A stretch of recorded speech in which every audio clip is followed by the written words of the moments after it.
Tabi, fils de Nouman, était un jeune homme pieux. Il cherchait à apprendre, était entièrement dédié à cela, mais il était pauvre.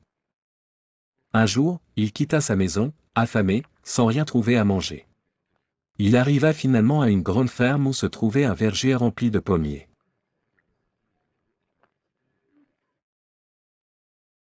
Une branche de l'arbre pendait avec des pommes. Il se dit qu'il pourrait manger.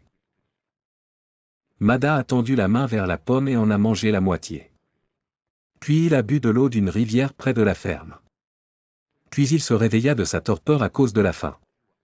Il se dit, « Malheur à toi, fils de Nouman.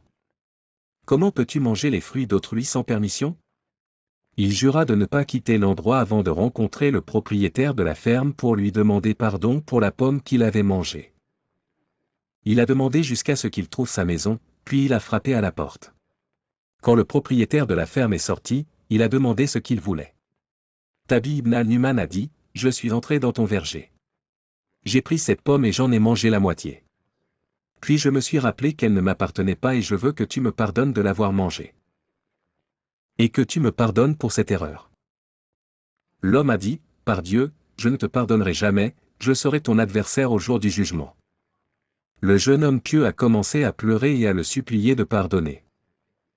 Il lui a dit, « Je suis prêt à faire tout ce que tu demandes, à condition que tu me pardonnes. » Il continuait à supplier le propriétaire du verger, mais celui-ci restait inflexible et s'en alla, le laissant là.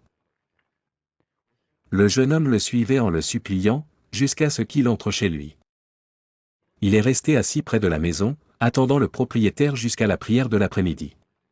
Quand le propriétaire du verger est sorti, il l'a trouvé toujours debout, les larmes coulant sur sa barbe, illuminant son visage.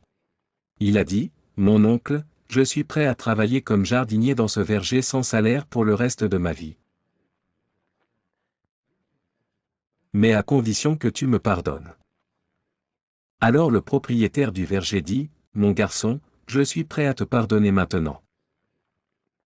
Mais à condition que tu épouses ma fille. » Tabi fut choqué par cette réponse, stupéfait, il n'avait pas encore compris cette condition, et dit, « L'épouser. » L'homme a dit, « Ma fille est aveugle, elle ne voit pas, muette, elle ne parle pas, et sourde, elle n'entend pas.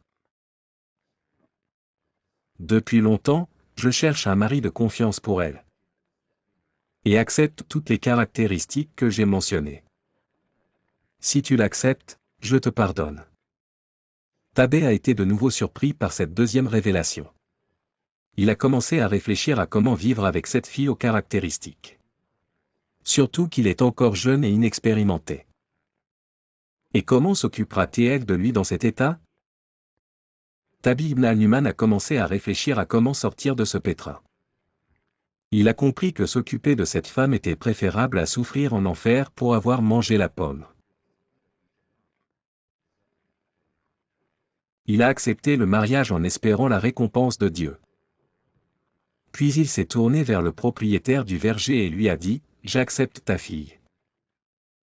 Je prie Dieu de récompenser mes intentions. » L'homme répondit, « Je t'attends jeudi prochain chez moi pour le repas de mariage. Je m'occuperai de sa dot pour toi, mais le jeudi, Tabi est venu le cœur lourd. Il n'était pas comme un mari le jour de son mariage. Il se demanda comment entrer auprès d'une femme qui ne parle pas, ne voit pas et n'entend pas. Mais il s'en remit à Dieu et dit, « Il n'y a de force ni de puissance que par Dieu. » Quand il a frappé à la porte, son père lui a ouvert et l'a fait entrer. Il lui a dit, « Mon fils, entre voir ta femme. Que Dieu vous bénisse tous les deux. » Il le prit par la main et l'emmena dans la chambre où sa fille était assise. Quand il ouvrit la porte, une jeune fille s'approcha de lui et lui dit, « Que la paix et la miséricorde de Dieu soient sur vous. » Tabi s'est arrêté, la regardant avec stupéfaction. Comme s'il était devant une nymphe céleste. Elle est descendue sur terre, et il n'en croyait pas ses yeux, ignorant ce qui s'était passé et pourquoi. Son père a dit ces mots. Elle comprit ce qu'il pensait, alors elle alla vers lui et lui serra la main. Elle lui a embrassé la main, puis il lui a dit ce que son père avait dit d'elle. Elle a dit que son père avait raison et n'avait pas menti. Il a dit que j'étais muette parce que je n'ai jamais prononcé de mots interdits.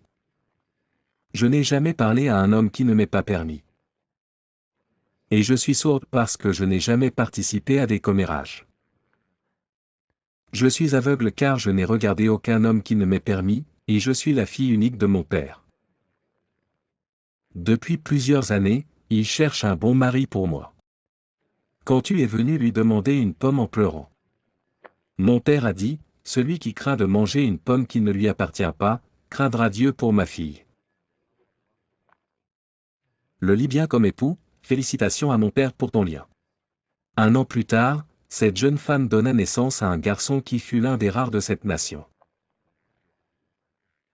C'est l'imam Abou Hanifa al-Nouman, fondateur de la célèbre école juridique.